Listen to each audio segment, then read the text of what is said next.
This is an email from a mother of a girl who I think is about 10, but doesn't really matter. Sometimes I get the ages wrong, and then later the mother writes me, but I can barely remember my children's ages, much less everybody else's. She wrote and said, while my daughter and I were reading a book together, a thought occurred to me that froze me dead in my tracks. It was a mistake that I'd made in a moment. I felt trapped in a situation. And so I stopped reading. I just couldn't dismiss the thought. I went into fear, which my daughter saw, kind of obvious when you just stop in the middle of reading and go. And I decided that I would reach out to you by email, meaning me. My daughter was reading over my shoulder what I was typing to you. She saw me work out the problem while I was writing, and in the process of writing to you, that I found peace again. She and I talked about it afterward. You can't plan those kinds of learning opportunities. Here's part of what I learned. We were trained from early childhood, this is her still writing, the mother, to worry and be afraid and think of what we don't have. It amazes me how a trained reaction can be so quick and automatic, like mine was in that moment. In the moment, I felt the disappointment that I knew I was wrong. I knew my perspective or attitude or something was wrong, because you've talked about that a million times. And then my thought was, so what do I do now? And the only response I could think of was, email you. So I did. And as I wrote to you, I could hear the truth. Now, I really kind of suggest everybody who's listening to this hear what she's saying here. This is big, higher level consciousness stuff. As I wrote to you, she said, and mind you, I hadn't written her back yet. As I wrote, I could hear the truth. Not a voice, not read it on a piece of paper, because I hadn't written her. She said, the truth just kind of filled my mind. The answers to my questions. That's what inspiration is. I didn't feel it yet, but I was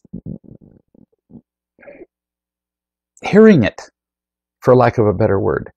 And I knew that the feeling of peace would eventually follow. So I was kind of feeling the answer, but not feeling the peace yet. That was enough to stop the fear of, dang it, I messed up. I didn't mean to make that mistake and then give away my peace of mind. The biggest part was realizing I wouldn't have chosen differently had I remembered sooner that I was loved and that I had a real choice. That's a lot of lessons. And a perfect example of teaching a child. What you taught your daughter was life, which is what almost none of us are taught. I spend all day, every day, talking to people whose parents never taught them how to live. They taught them how to take care of money. They sent them to school to learn algebra. They taught them how to make their hair pretty so that, girls and guys would look at them and go, wow, nice hair. But nobody teaches them life. So then when they get into relationships, they have no idea what to do with them. And if they're not in relationships, they don't know how to be a person. So bless you for listening, for writing, for feeling an answer, and for letting your daughter watch all of that. What a great example. New subject. I know a woman who had an intervention, and she said, first, I had to learn to trust you. This is her writing to me.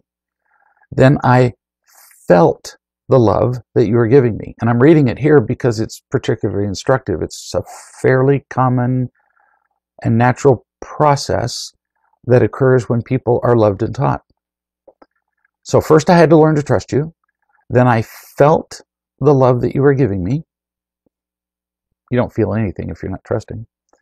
Then the fear that I've lived with all my life just went away.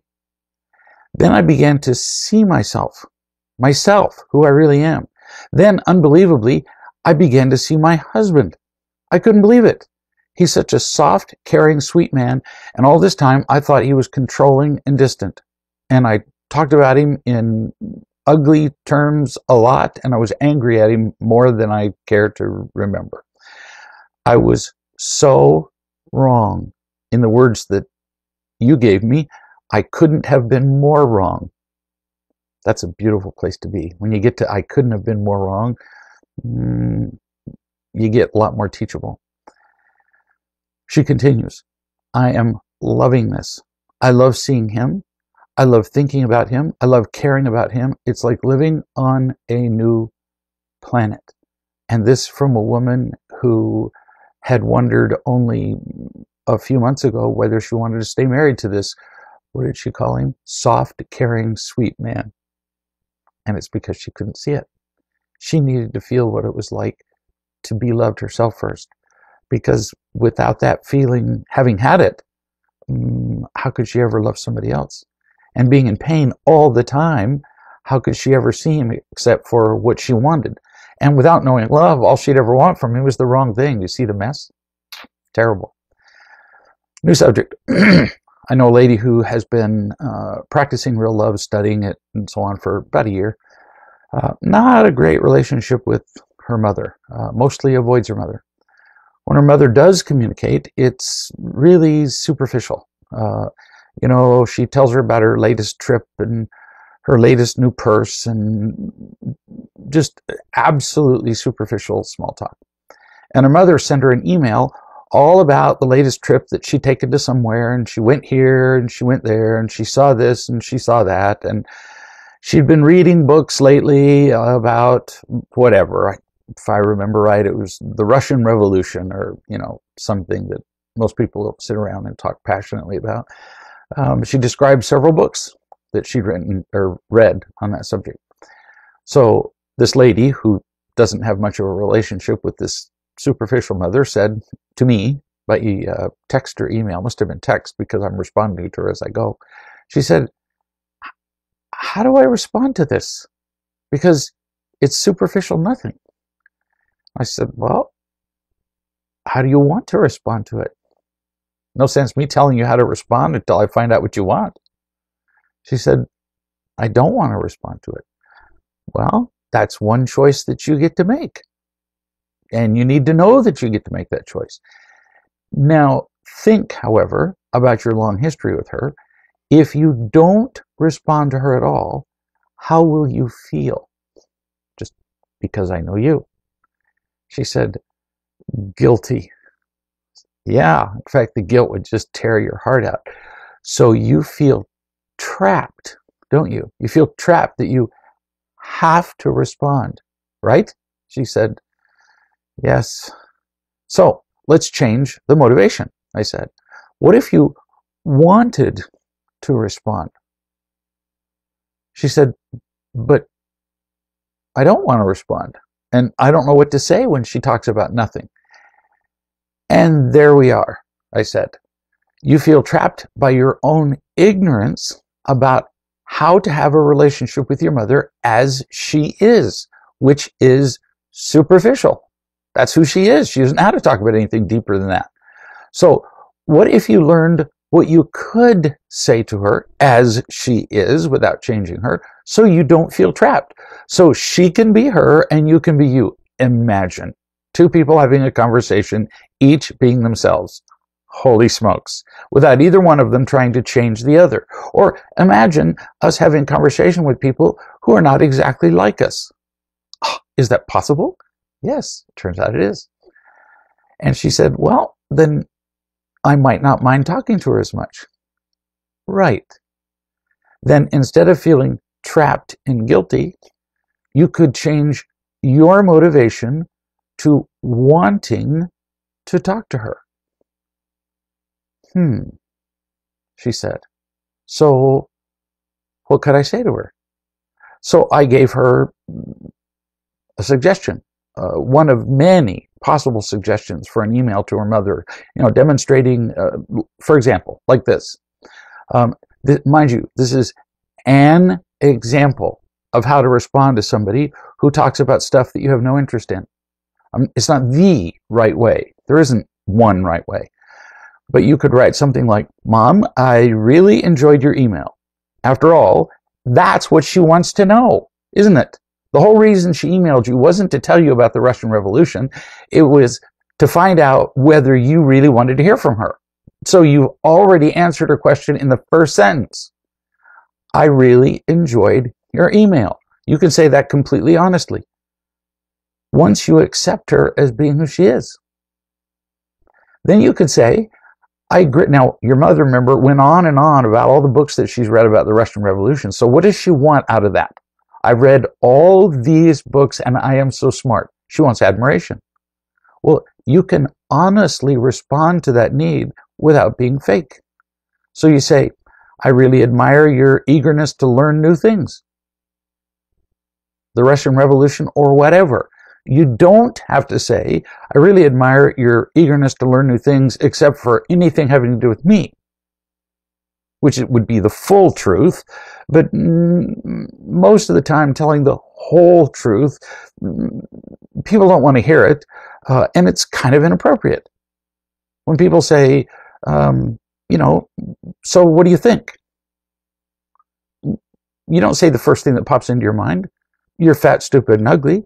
You will discover that you will have very few friends if you do that. That may be true, but it turns out that there are other things you could say. And then you continue. And I'm also grateful because apparently that desire to learn new things has rubbed off on me. Now you get to talk about you. You say, I've been learning new things lately myself that are transforming my life. Grateful to you, blank, your daughter. So see, you get to choose your motivation. We don't think about that. We feel trapped because people are different from who we are, and we know that they expect something different from what we're inclined to give. All we need to do is learn a new perspective to accept them and change our motivation from have to want to. And you don't have to tell any lies. You don't have to tell the entire truth either. Usually that's just mean. Telling the truth to somebody who isn't prepared to hear the truth is just cruel. It's not honest. It's mean. Now, same lady as the lady I just talked about, who was talking about her mother. I was talking to her by Skype one day, and I said, how are you doing? How are you feeling? Which is a really common way for me to begin a conversation. And she said, okay, well, I've known her for a while. And she has a tendency, in great part because she was raised by that superficial mother, to understate how she's doing. Okay is as much as she was ever willing to risk when she was a kid. Because if she was doing poorly, she was berated. If she was doing too well, she was berated. So she just sticks with the middle of the road. Okay. I said, no, that would be an incorrect description of how you're doing. You're actually doing spectacularly. You're stronger and enormously happier than you were 2 months ago. I can see it tattooed on your face. I'm not guessing. So why would I say this to you? Partly because it's just simply true. Now I'm talking to all of you who are listening. And if she knows that she's doing spectacularly, she'll have more confidence to use that strength. So if she's doing spectacularly and she thinks that that's just okay, how's she going to behave? She's going to behave like she's just marginally performing in life. But she's not. She's learning like crazy. So if she knows that, she can take much greater leaps into the unknown. She can exercise much greater faith. She can be more confident. She can be happier. So sometimes we need to actually tell people that they're doing better than they think. Many people understate it because it's been too risky in the past. The next day she emailed and she said, I like knowing that I'm getting stronger. I'm glad that you told me that I'm doing spectacularly. And I said, there is zero doubt about it. And I would never praise you. Those of you who know me know that I don't do that. Praise is just positive lying, but it's still lying. She said, I like knowing that I'm choosing things differently all the time now, and it is making me happier. Yesterday morning, 2 of my banks confirmed that I had credit card fraud on my account. Purchases had been made on both cards online that I wasn't aware of. At first, I felt victimized and scared. Then I just took the next right step, the next step I needed to take with the banks, and just kept moving on with the rest of my day. Well, that's exactly what I'm talking about. Spectacular. Bless you. This is huge. You just moved forward and solved the problem. Whereas in the past, you would have worried and fussed and made yourself emotionally and possibly physically sick. Worry and fussing are not steps that accomplish anything, and they're an enormous waste of life. She continues, I have new bank cards coming in the mail. Both banks are covering the charges, so I'm losing nothing. There's been no further fraudulent activity, and it seems to be all done. No huge drama, no big deal. Best of all, I felt happy most of the day. Pay attention to what she's saying. Best of all, I felt happy during a day where a potentially dramatic event occurred. I even got to enjoy the interaction with the banker. I mean, freaked me out. Whoever says, man, I had a really great conversation with my banker today. She says, and I got to order a new card with a pretty design on it that will remind me about choosing happiness over fear. It really is a choice I get to make every moment of the day. Sometimes I still choose fear or drama, but much more often I choose peace and joy. I like living this way. It's way more fun. Yeah, no kidding, it is. How many times have people called me and they've told me what they were afraid of? Some event happened, some kid did something with their bank, their credit, their house. There's always a reason. Somebody hit the back end of their car. They go on and ruin the next several days fussing about it. And then the car gets fixed, or the kid gets a new attitude, or whatever horrible, terrible, unrecoverable event it was gets fixed. And then I ask them, so everything's all right now, yes? Uh-huh. So for the last 4 days, you've wasted your life, wasted all the happiness in your life, while everything was actually moving toward being okay. That's quite a point to get. Most of us waste most of our lives worrying over nothing. Certainly worrying over terrible, horrible things that don't come to pass. So why bother to worry about anything? Doesn't accomplish anything. I know a woman who came to an intervention without her husband, and there have been quite a few of these lately. Previously, her marriage was just awful. And she went home with instructions for me to simply love him with no expectations, none. She would say, well, but what if he, no, you just love him. You touch him, you look at him, you listen to him. When he speaks, you go and sit down right next to him and touch his arm or his leg and look right into his eyes. At first, many husbands wonder if they're being played in some way. But she did it, which very few people do. We all tend to have expectations. We trade. Now, months later, she writes,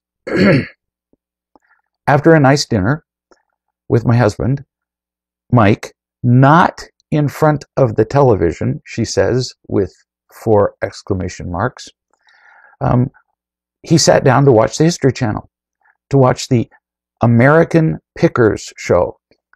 I admit I had to look that up. Apparently, this is a very popular show. It's been on for 5 years. It's got nearly 200 episodes now. These are guys who go through barns and garages picking through other people's garbage to find antiques that they can sell. I can't imagine anything more boring than either doing it or watching it. I don't know which would be the worst. Probably watching it. But it interests him. She continues, I went to sit with him and he held out his arms. I wrote, excuse me? He held out his arms. You're missing most of this, so I'm going to translate his behavior and his words to you. Everything he does communicates something. In the past, he would have poured concrete in the space between you so you'd sit somewhere else. So do you get it now? She wrote back, oh my gosh, I missed the whole thing. He held his arms out and I missed that he was welcoming me. Then she continued, I slinked in beside him. I put my head down on his right shoulder and my right arm across his chest and 3 dots, called an ellipsis, but most people don't know that. ... Get ready. He brought his left arm across his chest to hold my arm in place so my arm wouldn't fall off of his chest. I was immediately aware that he was possibly liking this. Yes. And aware of what a miracle it was. Yes, indeed, dear, miracles have not ceased in the world. That's a very touching thing for a guy to do. To reach up and hold your arm there in case it would fall off of his favorite place. This is very cool. She says, remember how right after my intervention, right after her intervention, she went home and she said she would sit on the couch next to him and she would put his hand on his thigh and he would have a remote in one hand, a cell phone in the other hand, and showed absolutely no indication that I was on the couch at all. None. That I was sitting next to him or that I touched him. Yeah, I remember that. In fact, I can just tell you what he was thinking. Because after, 20 years of you're being distant from him and irritated and critical toward him, he's thinking, oh my gosh, is her hand still there? What do you think she wants? When is she going to quit this? Jeez. He was terrified. Then, she continues, get ready. My head was still on his shoulder and he leaned over so that his head was on top of my head. Now, there's a mirror in the furniture piece opposite the couch so I could see his reflection and he was smiling. In the vernacular of today, kill me now. Women often fail to recognize the indications of love that men offer. We were never trained to do them. We were not allowed to practice them with each other, ever. In fact, other than sex, most men have never expressed affection in any way, except for maybe way to make a touchdown. Then she continues, since love is a powerful thing, it doesn't end there. He turns to me, and yes, he speaks to me. Good for you. That you're getting smarter. It is not a small thing for him to speak to you. Mike says, I love this. I mean, I can hardly keep reading. I love this, he says. The writer of the email says, she's giving me a dialogue. You love this? He says, yes, I love this. She says, what do you love? He says, I love you liking what I'm doing, which was watching American Pickers with no complaining. She says, oh, I don't care what we're doing. I just want to be with you. All of you who are listening, memorize this conversation. I just want to be with you watching American Pickers or whatever. Perfect. That is the point of any activity. How many arguments have I heard over what a couple wants to do? Watch this show or that show. Go for a bike ride or not. It's never about that.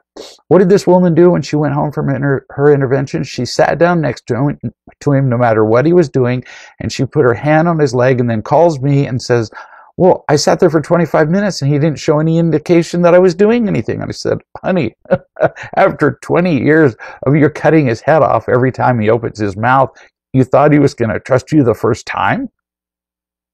So she kept doing it. And now when she walks in the room, he throws open his arms. Not just in this interaction that she's talking about, he does it all the time. And it's because she just kept loving him. There are 100 of you easily listening right now who are wondering what you could do to have a more loving relationship with your partner. Answer, be more loving yourself and quit expecting your partner to return tit for tat. That's the answer, like this woman did. He said, I love you. And he's still smiling, and he still has his head propped on top of mine. And she says, I love you too, honey. She says, one of your industrial chainsaws couldn't get me to move away from him. We stayed in that position for the entire hour-long show. I didn't care what was happening on the show. I cared about my sweetie, and he loved it. That's how great marriages are made. No kidding. People ask me all the time, how long does this change in myself, or how long does this change in our marriage take? And my response is, as long as you want it to take. If you dive in and you consistently love your partner, you will change very quickly. And the odds are very high that so will your partner.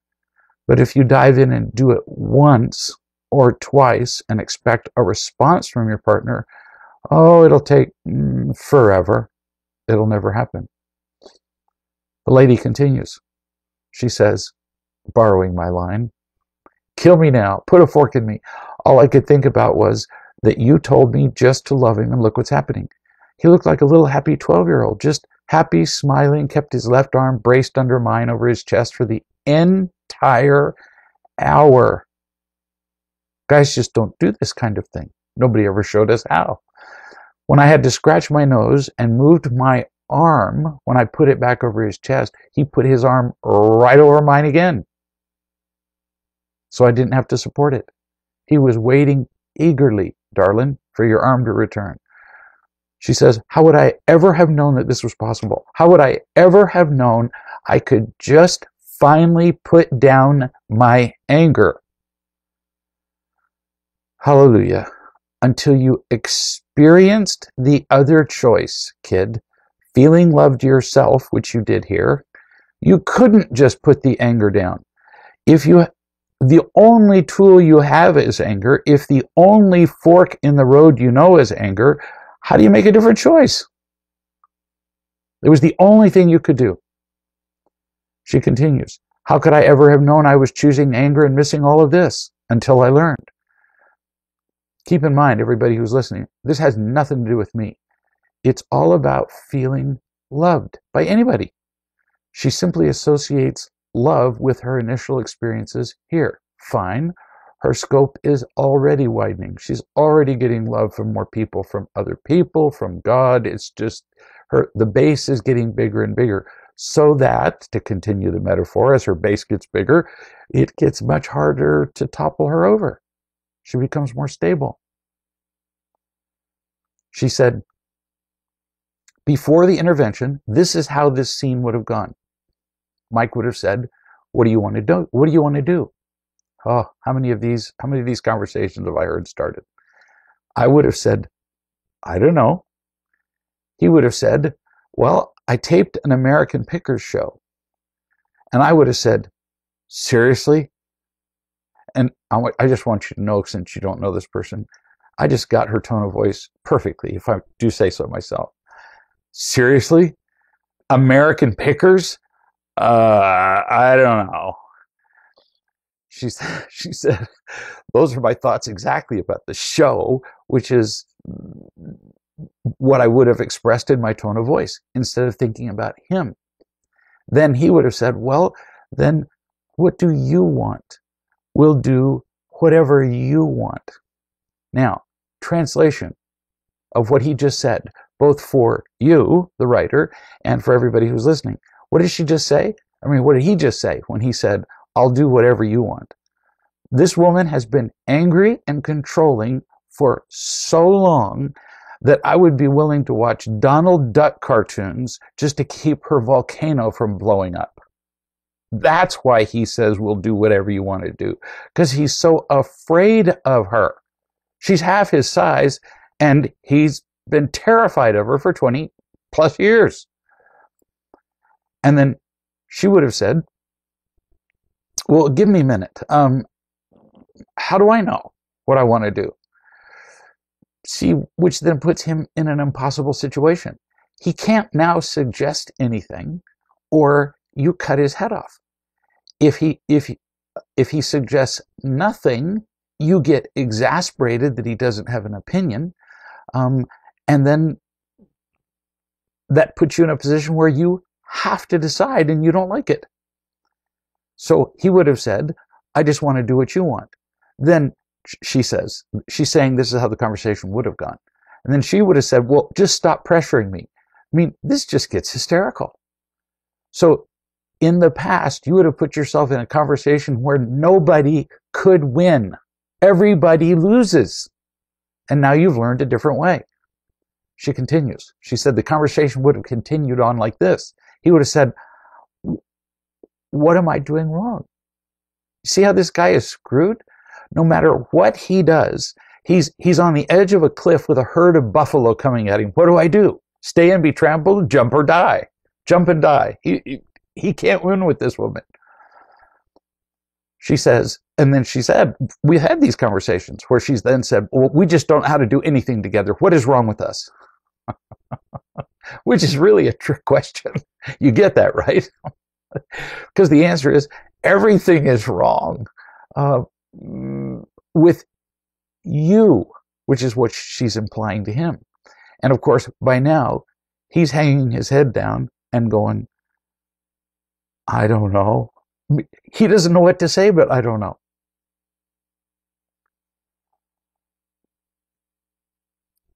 I was going to make a reference to another comic stand-up routine, which now I can't do because the guy who wrote the comic routine is going to jail. Boy, these days you really have to be aware of who's going to jail and who's not. So she writes and says, so you get the picture. That was real. We'd gotten to a point where we could not be in the same room without me bitching at something and him feeling like a loser. And if he did try to engage me in an argument, then the fight to the death was on. So he could not win. If he didn't engage me, I would engage him. If he did engage me, I killed him. No more, she says in all caps. We don't live like that today. No more. It's a miracle happening right now. My husband is feeling safe, secure, happy, comfortable. We're enjoying each other with ease, and I am dripping with gratitude. Gratitude is possibly the peak emotion. It means that you're living now. It means you're being loving. You can't be grateful and simultaneously critical or mad or anything unpleasant or unloving. She continues, during the show, he talked and told me all about the American pickers and blah, blah, blah, and I just enjoyed him. He was babbling like a child. OMG, she says, I can't stand it. I just realized that as I was telling you this very moment. He was babbling. Kill me now. The reason that she's making a big thing of the babbling is that one day she was just babbling at me. Just blah, blah, blah, blah, on, and she went, wait a minute. I don't even remember what I was talking about. And I said, because you're babbling. And she didn't know what to do with that. I said, you're babbling like a child. That's what children do. They don't worry about whether the content of what they're talking about is outlined or follows the right sequence or makes sense. They just babble. And it's an indication of how safe you feel. And that's how safe he felt with you. More than that, he felt like you cared about him. Because he doesn't really care whether you like American pickers either. He cares whether you care about him. You continue. 1 year in counseling together, we did nothing. A whole year of our lives lost. 20 years of marriage, nothing. He wasn't happy. I was, well, you know, a witch. And now I feel loved myself. I'm unconditionally loved, and I'm learning to unconditionally love him. I have never seen him this happy in our adult life together. He is still babbling at me every day. This marriage, she says, has been raised from the dead. When we got in bed, I held him again. We just held each other. This has never occurred in 20 plus years. Ever. He said things I never dreamed possible. I couldn't stop laughing because I was so happy. And he was laughing in a way I had never seen before in 20 plus years. Just two kids lying in bed, holding each other and laughing. It's like being raised from the grave. Seriously, how could I ever be grateful enough for what I have? Well, what a fun mission to be on. How can I express gratitude today, this moment? You once told me it gets better every day, and I'll be darned if it's not. I'm in love with my husband, and I'm afraid of nothing. That's a pretty cool story. And I don't know whether I'm noticing them more or they're happening more, but I'm hearing more of these stories. Maybe it's because I know more people. I'm hearing more of these stories all the time. People are exercising the faith to feel loved, and it gives them a choice they never had before. Another lady, she also had an intervention. These are in no particular order. They were just sort of thrown in as I got them, so I didn't mean to do 2 or 3 of these in a row. Terrible wife and mother, miserable. While she was here, I loved and taught her, and she asked about how to handle her 3-year-old son. She said, I hate to admit it, but he's so angry all the time. In fact, as much as I hate to say this, I can easily see him in 12 years being the kid who shoots up the other kids and teachers in his school. Yeek. And this is where it starts. Every time there's a school shooting, there are newspaper articles saying, gosh, this is a real mystery to us. And I'm going, if something happens 20 times in a row, how can it keep being a mystery to you? It's like hitting yourself in the head with a hammer 20 times in a row, and after the 20th time going, I do not understand why I have a headache. That gets kind of stupid after a while. So we look to blame the schools, the government, guns, whatever. And nobody ever says, is it possible that this is due to the raising of the child by the people who have spent more time with him than anybody else in his life? Is that possible? Do you think? When a plane goes down, what do? First thing they do is take the plane all apart and look for signs that something was wrong with the way the plane was put together. Right? Well, when there's a school shooting, we don't do that. How was the child put together? By parents. There can't be any anger in our homes. None. And she said, I said, there can't be any anger in your home. If there's any anger, if you were in my house, if you are angry, first I'll ask you what I said about anger. If you keep it up, you go to your room for 60 seconds. Then I suggest that you ask him, then you go to his room after 60 seconds and ask him if he'd like to come out. She called. He was screaming. She'd send him to his room. Then he went to pouting and stomping, but he wasn't screaming. So she said, well, so is that really anger? Kids are very clever. If you tell them not to touch something, they'll actually pick up another object and touch the thing you told them not to touch with the other object. And then they look at you like, does that count? How do I know? Because I have 8 grandchildren. There can't be any form of anger in your home or it will poison you. So what did she do? This is insane. This happens rarely. This mother decided that there would be no anger in her home. None. There will be no pouting. There will be no stomping, no screaming, no pulling on your sister's arm, no throwing things, no frowning faces, no anger, none. Or you go to your room for 60 seconds and you come back and you tell me what you did. You describe it and we'll talk about it. She did that all day long. And in one day, his anger was gone. One day. You're hearing this? Parents ask me this all the time. I get calls from some parents who sometimes I want to throw the phone against the wall. And they say, my child is angry. What do I do? When I've given them the answer to that question, 100 times. No joke. But you have to do it consistently yourself, and you have to not be angry yourself. So when people call and say, well, what do I do with this child after I've answered it 200 times? Well, did you consistently do what I suggested the previous 200 times? Well means no. Well means, well, most of the time I just laid on the couch and hoped it would go away.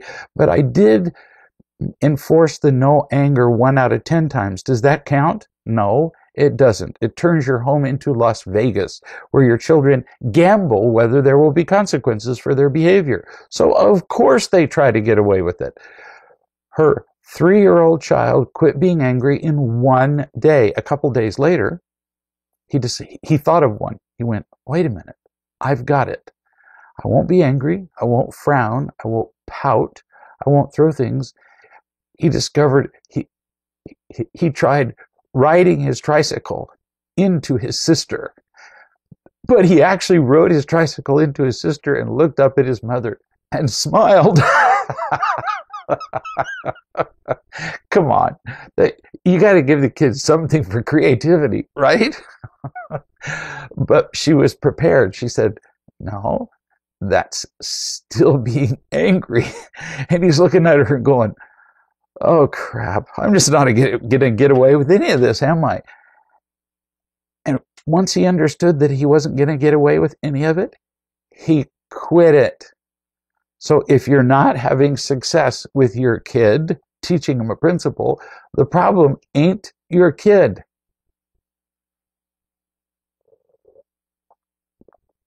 Memorize that last line.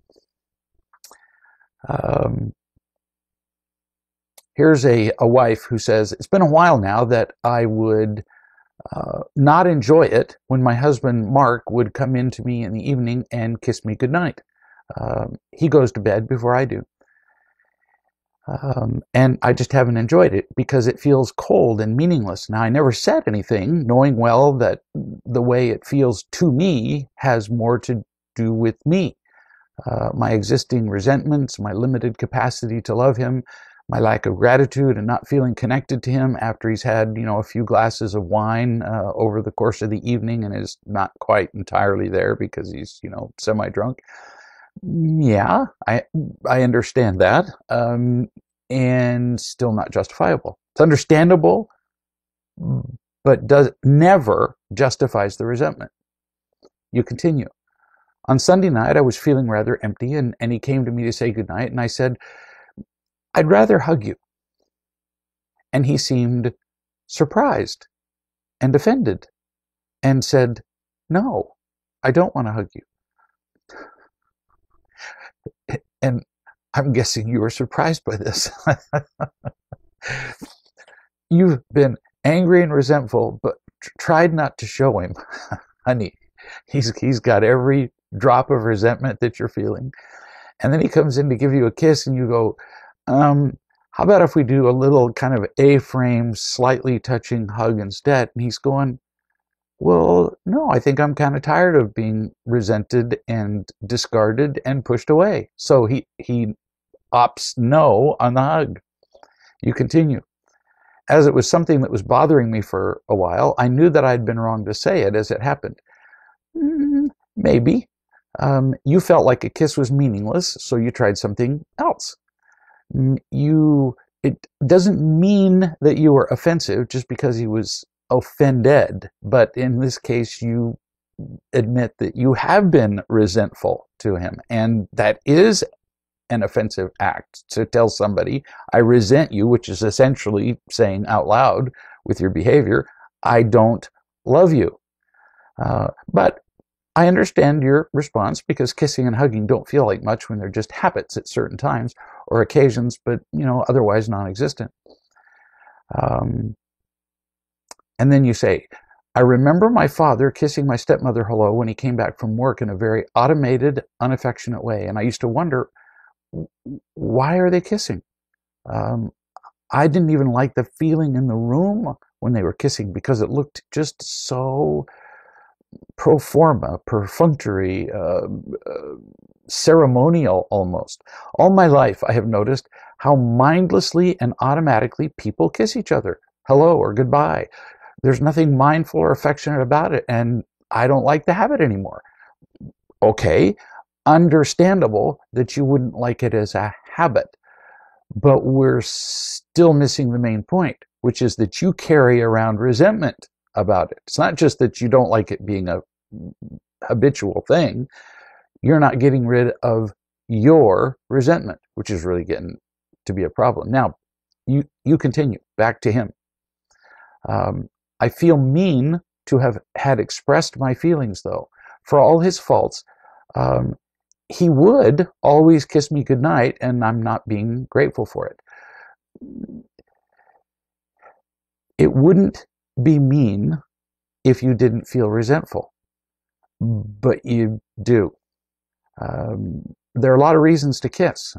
Habit, custom, to make the other person think that you care instead of you're actually caring about them, because it's much easier than being genuinely loving, or because you're actually expressing genuine affection. And your husband seems to do the first four, not expressing genuine affection. So you actually do get to say something about the automatic nature of his kissing. You do, but not while you're resentful. How could he possibly kiss you with affection while you're resentful? How could he possibly affectionately kiss a porcupine? Essentially, which is what you're being. You continue, he's very offended by my views and says that this is another way for me to control him. His paranoid tendency, notice the critical language you use, and that the only way he gets to do anything is my way. I reminded him that no one can ever control him if he doesn't want them to. And yet you are controlled by him because you resent him because of the things he's done. He can say no to my suggestion of hugging for now, which he did. What a mess. So for your benefit and the benefit of everybody who's listening, so here are the two of them arguing over kissing versus hugging, kissing being a habit versus being genuine. See how all these details mean nothing. What matters here is he has no idea how to love her. None. And she does have some experience with unconditional love, but there's no way in hell she's going to share it with him while she has all these resentments for all the years that he didn't love her. While, keep in mind, he didn't know how. So what's the solution? You kind of got to start over. You got to start over and both admit that you don't know how to love each other, and both be willing, at least one of you be willing to be the unconditionally loving one. So since you, sweetie, have the experience with real love, it would kind of have to be you, wouldn't it? And be willing to do what I talked about earlier, that the lady did when she went home, and she just started off putting her hand on her partner's thigh while he was watching television, and he utterly ignored her for 25 minutes, acted like she wasn't there. And now he throws his arms open and does everything that he can to keep her right there, and lies in bed and holds her and giggles and laughs, in her words, like a 12-year-old boy. Actually, she doesn't know very many 12-year-old boys. Usually we've beaten the laughing out of 12-year-old boys by then. Maybe a 4-year-old boy. Somebody has to be the person who's willing to unilaterally, unconditionally love in a relationship, or it won't change. If you say, I'll love you if you love me, well, it's not unconditional right from the beginning, and you're doomed. So the question is, are you willing to do that? It's that simple. Here's somebody who says, I got a question. My daughter-in-law, Julie, is pregnant, and she's starting to show a little bit. A few times I've patted her stomach and said, oh, it's so cute that you're starting to show a little, which I've seen women do to other women myself 100 times. My son called and said that I need to quit saying something to her about her stomach. I didn't know that it would offend her. I actually thought when I said it that she would think it was cute that I'd said something about it. Yes, you did think that it was cute, and you made no obvious mistake. But some people, in this case, some women, are either very private or touchy about their figures, or perhaps she was hormonal, or all of that. So you just check it out beforehand. She's one of the touchy ones, either with her in private or you ask her son. So now you know this. You don't need to check it out now. Now you know that she's touchy about it, so you won't do it again. Simple. And now you'll know in the future to ask somebody before you touch their stomach, especially in public, and say, oh, it looks so cute, when she may not think it looks cute at all.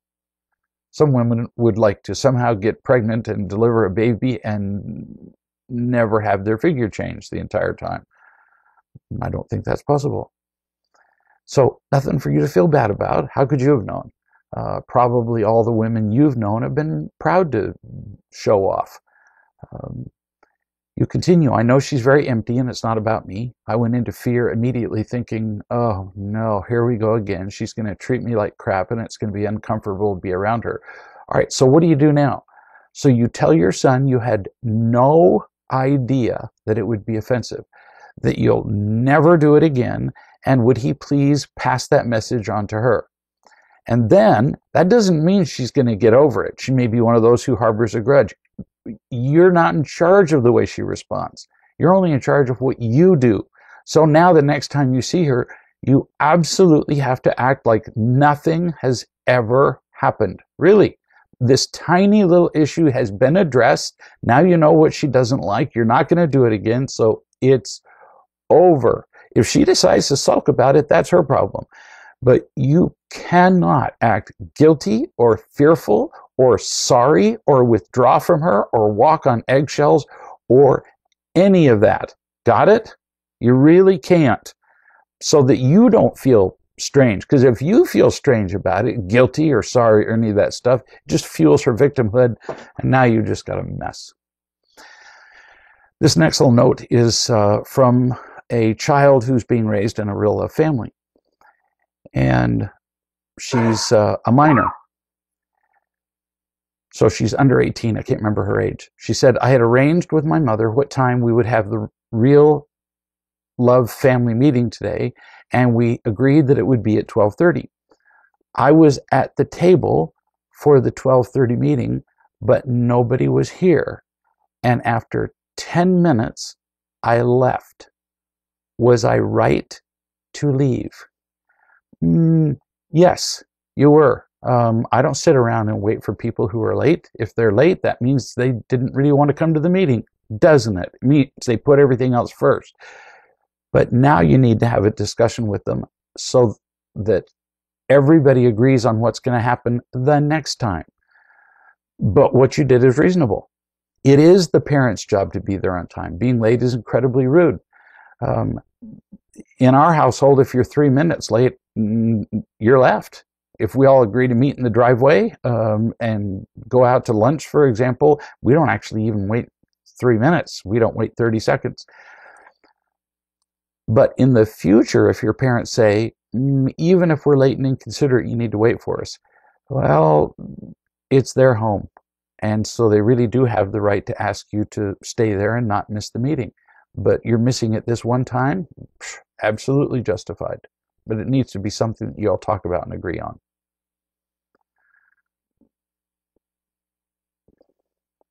Here's, yeah, I think we can do this. Here's a woman in real love who's trying to love and teach somebody who is new in her group. And she agreed to meet her at 8 the next morning just to love her. And she wrote to me, the woman who's trying to love this other woman. Here is our conversation by way of text. How should I respond?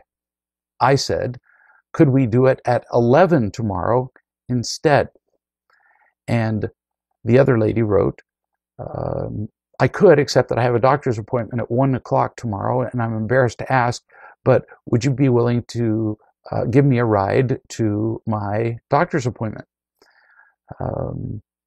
And the lady who's writing me says, well, I can't take you to your appointment, so can we keep our meeting time at 8 o'clock? Clean and clear. But the other lady, we'll call her Anna, the lady that was going to meet my friend at 8 o'clock and who wanted a ride to the doctor's appointment, said, oh, well, I'm sorry, then I can't make it at 8 because somebody's going to have to come and pick me up and drop me off at the doctor's office at 6 in the morning, because that's when he goes to the doctor's office. And then I'll have to, or excuse me, that's when he goes to work. And I'll have to wait for my appointment at 1 o'clock. So I'll see you in a couple of days. And the lady who was writing me said, okay, I love you. The lady that she was going to meet with, Anna, said, no, you don't love me. You hurt me like all other people. This is, so you can see why she was going to need a little loving at 8 in the morning. You hurt me like all other people. I don't think it's possible or right to love somebody and hurt them at the same time. That's a reason why it's hard for me to ask, because I get no without an explanation so I can understand. This is the way victims operate. Victims feel entitled for you to do everything for them. They feel entitled for you to explain the reasons for you to say no if you ever dare to say no. But you don't owe her an explanation for not taking her to the doctor's office and spending an hour and a half there. Not ever. All of this is happening in her own head. It's not you. So then the victim lady, Anna, continues and says, and so I'm left in the same mess. You think I like to depend on people all the time? Do you think I like asking for favors all the time? Do you think I like to live in this country where most people hate, and she names her ethnic minority? This is victimhood on steroids. She continued, I feel humiliated every day that I have to live here and live through all of this. I'd leave if I could. I'd drive if I had a car. I'm tired of being humiliated and rejected most of the time that I've been here. I can't take it anymore. Well, it's not really hard to understand why she doesn't have a job and doesn't have a car and has to ask for rides everywhere, because if she responds like this to anybody who refuses her, they would never want to be with her again. You got nothing to lose here. This is a out of control, on fire victim. So you could respond with something like, I simply couldn't do as you asked. And you turned it into an excuse to justify your victimhood and attacked me. I didn't do anything to you. I was offering to help you, to meet you at 8 in the morning. But you turned that into a ride to the hospital and waiting on you and taking you back. And you pretty much demonstrated why it is that people leave you. So shouldn't be a big surprise. They don't humiliate you, as you say. You humiliate yourself. So when you're ready to learn how to be happy, rather than being a victim, let me know, and I would be happy to meet with you. Why do I read this particular letter? Because victims kind of rule the world.